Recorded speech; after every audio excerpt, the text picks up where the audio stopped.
दोस्तों आज की इस वीडियो में टाइम मैनेजमेंट बुक में से लिए गए 15 चैप्टर यानी 16 से लेकर 30 तक मैं आपको बताने वाला हूं।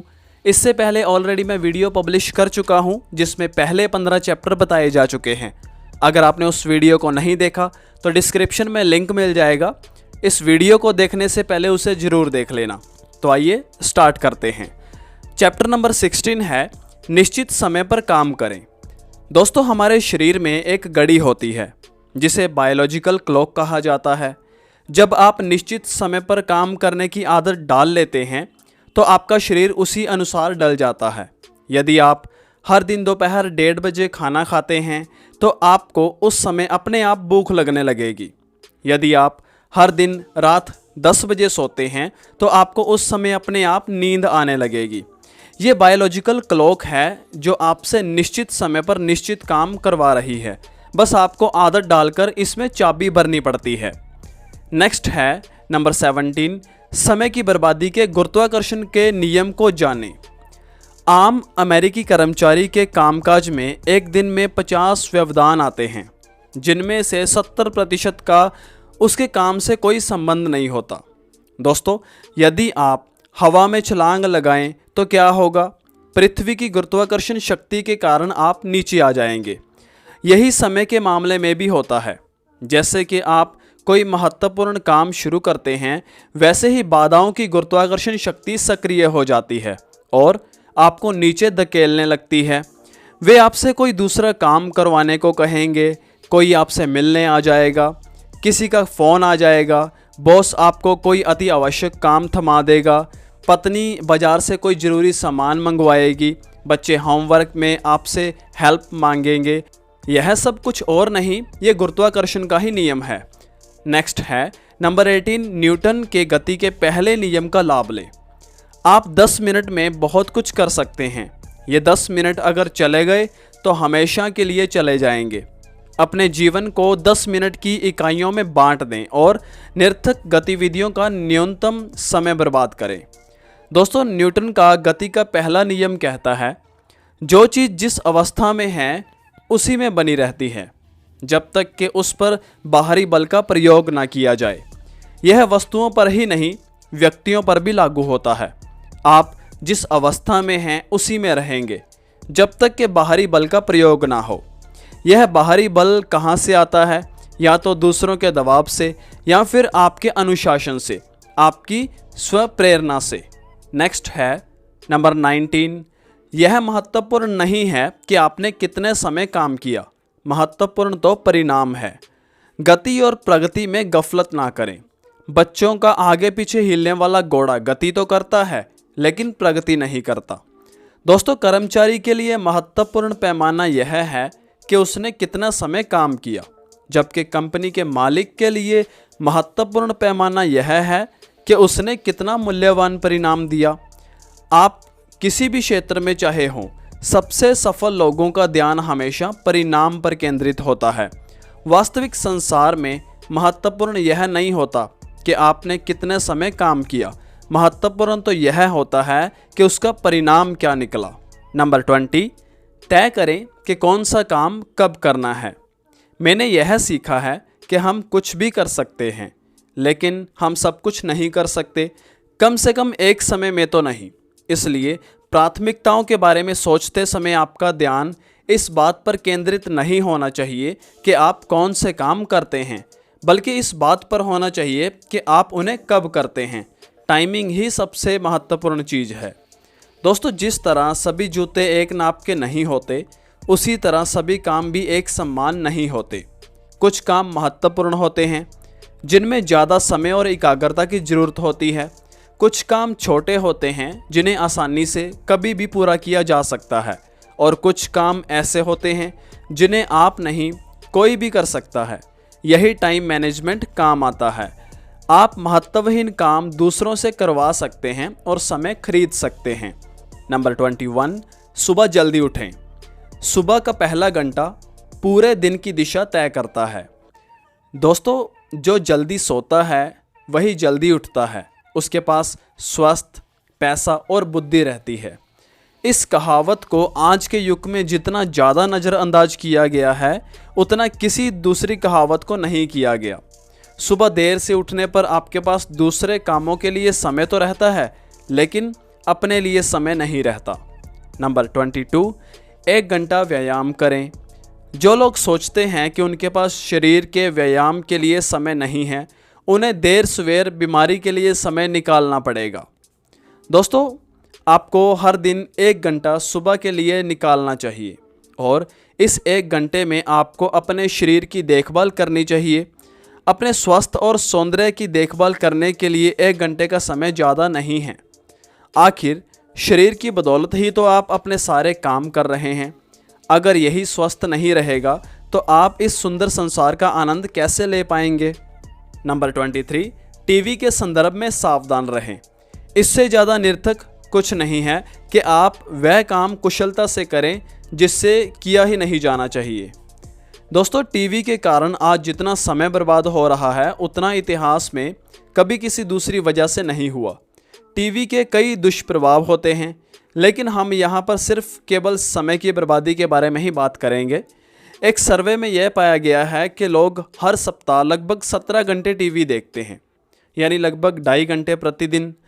इसका मतलब ये हुआ कि लोग हर दिन अपने पास उपलब्ध सक्रिय समय का 20% हिस्सा टीवी देखने में ही गंवा रहे हैं। नंबर 24, मोबाइल का न्यूनतम उपयोग करें। गुमशुदा।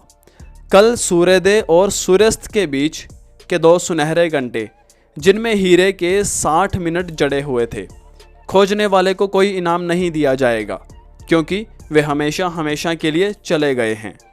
दोस्तों, ज़रा सोचें, कुछ साल पहले जब मोबाइल नहीं थे तब भी हमारा जीवन अच्छी तरह चल रहा था। ये भी विचार करें कि मोबाइल युग में कदम रखने के बाद हमारा कितना सारा कीमती समय निरर्थक चीज़ों में बर्बाद हो जाता है। आज के युवा मोबाइल पर गाने सुनने, चैटिंग करने और बातचीत करने में इतने खोए रहते हैं कि उनके पास कुछ सोचने की फुर्सत ही नहीं रह गई है। जहाँ समय खाली मिला मोबाइल चालू हो जाता है। और तो और क्लासरूम में भी विद्यार्थी मोबाइल पर मैसेज भेजते रहते हैं। मोबाइल हमारे समय की सबसे बड़े शत्रुओं में से एक है, क्योंकि ये हमें महत्वहीन कामों में उलझा देता है और महत्वपूर्ण काम करने से रोकता है। नंबर 25, इंटरनेट पर समय बर्बाद ना करें। सफलता और असफलता के बीच की बड़ी विभाजक रेखा सिर्फ 5 शब्दों में बताई जा सकती है, मेरे पास समय नहीं था।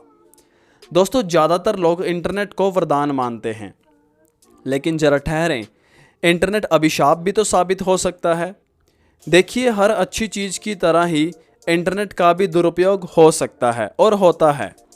यकीन ना हो तो उन माता पिता से पूछ लें जिनके बच्चे इंटरनेट पर घंटों तक ऑनलाइन गेम्स खेलते रहते हैं, या उन युवाओं से पूछ लें जो घंटों तक कंप्यूटर पर अनावश्यक सफरिंग करते रहते हैं। इसमें इंटरनेट का कोई दोष नहीं है। इंटरनेट पर तो हर प्रकार की जानकारी उपलब्ध है। ये आप पर है कि आप उसका कैसा उपयोग करते हैं। नंबर 26, आलस से बचें। आलस वह मृत सागर है जो सभी सद्गुणों को ले लेता है। दोस्तों, समय बचाने के लिए आपको आलस से बचना चाहिए। जब भी सामने कोई मुश्किल काम आता है तो हम आलस करने लगते हैं और उसे टाल देते हैं। लेकिन टाल मटोल करने के अलावा भी आलस के कई कारण होते हैं। आलस का एक यह अहम कारण होता है कि जिसे अधिकांश लोग अनदेखा कर देते हैं, ज़रूरत से ज़्यादा भोजन करना। नंबर 27, टाल मटोल ना करें। सच तो यह है कि लोग आम तौर पर अपने मनपसंद काम को करने का समय निकाल सकते हैं। कमी दरअसल समय की नहीं बल्कि इच्छा की होती है। दोस्तों, हम सभी कभी ना कभी टाल मटोल करते हैं। आज के काम को कल पर टाल देते हैं। कारण यह होता है कि कभी हमारा मूड नहीं होता तो कभी काम मुश्किल लगता है। इसका एक नुकसान तो यह है कि आप कल के समय को गिरवी रख देते हैं। जिस काम को आप आज ही निपटा सकते हैं उसे कल पर टाल देने से आप कल के बोझ को और ज़्यादा बढ़ा देते हैं। आज का काम आज ही निपटाएं ताकि आने वाले कल पर बोझ ना पड़े।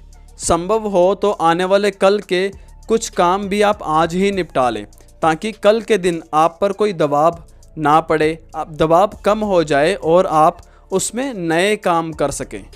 नंबर 28, अगले दिन की योजना बनाकर अवचेतन मन की शक्ति का लाभ लें। युवावस्था में मैंने देखा कि मेरे 10 में से 9 काम असफल हो जाते हैं। क्योंकि मैं जीवन में असफल नहीं होना चाहता था, इसलिए मैंने 10 गुना काम ज़्यादा किए। दोस्तों, आदर्श स्थिति तो यह रहता है कि आप अगले दिन की योजना एक दिन पहले रात को बना लें। एक दिन पहले योजना बनाने का लाभ यह होता है कि आपके अवचेतन मन की शक्ति का आपको लाभ मिल जाता है। ये साबित हो चुका है कि हमारे भीतर 2 मन होते हैं, चेतन मन और अवचेतन मन। चेतन मन यानी वह मस्तिष्क जो सोचता है, जिसके बारे में हम जागरूक होते हैं। दूसरी ओर हमारे भीतर एक अवचेतन मन होता है जो हमें दिखाई तो नहीं देता, लेकिन ये हमें जल्दी से और सही तरीके से काम पूरा करने के नए नए तरीके सुझा सकता है। नंबर 29, बुरी लतों से बचें। उस व्यक्ति का कितना सारा समय बच जाता है जो इस बात पर नज़र नहीं रखता कि उसका पड़ोसी क्या कहता, क्या करता या क्या सोचता है। दोस्तों, शराब और सिगरेट आपके शरीर के लिए तो घातक हैं ही, आपके समय के लिए भी कोई कम घातक नहीं है। अनुमान है कि युवा वर्ग एक सिगरेट पीने में लगभग आधा घंटे का समय बर्बाद करते हैं। वैसे तो सिगरेट पीने में सिर्फ 5 मिनट ही लगते हैं, लेकिन वो पान की दुकान तक जाता है, वहाँ सिगरेट पीते समय बातचीत करने लगता है और यार दोस्त के साथ फालतू बातें करते समय कैसे बीत जाता है उसे पता ही नहीं चलता। शराब तो समय को और भी ज़्यादा बर्बाद करती है। एक तो शराब पीने में बहुत समय लगता है, दूसरा पीने के बाद आदमी किसी काम का नहीं रहता, वह ना कुछ कर सकता है। और यही नहीं, शराब पीने से अगले दिन भी खराब होता है, क्योंकि इसकी वजह से अगली सुबह सिर दर्द या हैंगओवर हो जाता है जो दोपहर तक चलता है। शराब की आदत छोड़ने से हमारा बहुत सारा समय बच जाता है। नंबर 30, सापेक्षता के नियम को समझें। किसी सुंदर युवती से रोमांटिक बातें करते समय 1 घंटा 1 सेकंड की तरह लगता है। सुर्ख अंगारे पर 1 सेकंड बैठना भी 1 घंटे की तरह लगता है। यही सापेक्षता है। दोस्तों, सापेक्षता का नियम समय के संदर्भ में भी बहुत महत्वपूर्ण है। समय वही रहता है, बस हमारा नज़रिया बदल जाता है। आपने देखा होगा, बच्चे जब वीडियो गेम खेलते हैं तो उन्हें भूख प्यास का एहसास ही नहीं होता। उन्हें पता ही नहीं चलता कि कब 2 घंटे गुजर गए। दूसरी ओर जब बच्चे पढ़ते हैं तो उन्हें 100 काम याद आ जाते हैं और 15 मिनट में ही उन्हें ऐसा लगता है कि बहुत समय हो गया। यह सापेक्षता के नियम के कारण होता है। तो दोस्तों, ये थे टाइम मैनेजमेंट बुक में से लिए गए सभी चैप्टर। आई होप आपको समझ आ गए होंगे। वीडियो अच्छी लगी हो तो जल्दी से लाइक और शेयर करें। कमेंट करके बताएं नेक्स्ट किस टॉपिक पर वीडियो देखना चाहते हैं। अगर आप इस वीडियो को YouTube पर देख रहे हो तो हमारे चैनल को सब्सक्राइब करके बेल आइकन प्रेस कर लेना। अगर आप इसे Instagram या Facebook पर देख रहे हो तो प्लीज़ हमारे पेज को फॉलो कर लेना, ऐसी बुक समरीज़ को आगे भी देखते रहने के लिए। तो मैं मिलता हूँ अब आपसे नेक्स्ट वीडियो में, एंड थैंक्स फॉर वॉचिंग।